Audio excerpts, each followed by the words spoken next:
Manusia memiliki kemampuan yang terbatas. Kesadaran akan keterbatasan itu menjadi keyakinan bahwa ada sesuatu yang luar biasa di luar dirinya.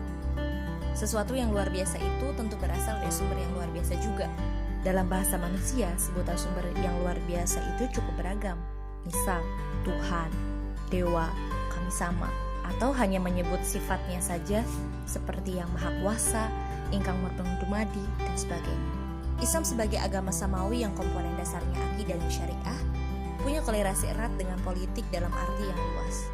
Sebagai sumber motivasi masyarakat, Islam berperan penting menumbuhkan sikap dan perilaku sosial politik.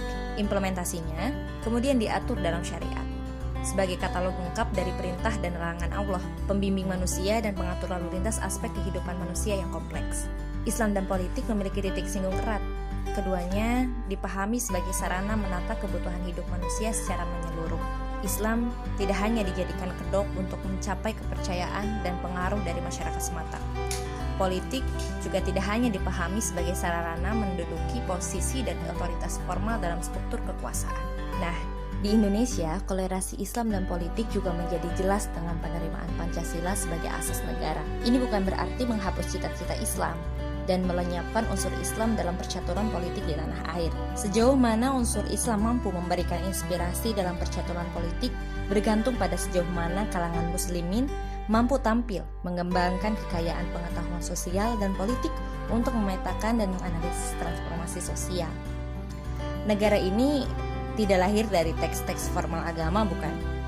Sesuatu yang disebut kezaliman sudah ada sejak masa kenabian, termasuk dalam ruang-ruang pemerintahan.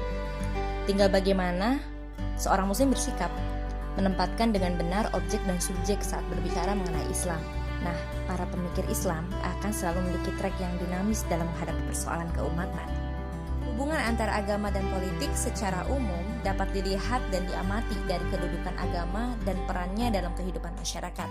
Menurut beberapa ahli, agama mempunyai kedudukan sentral dalam kehidupan seseorang, karena agama memberikan tujuan umum kehidupan dan membantu memusatkan energi dalam usaha menempuh tujuan mereka.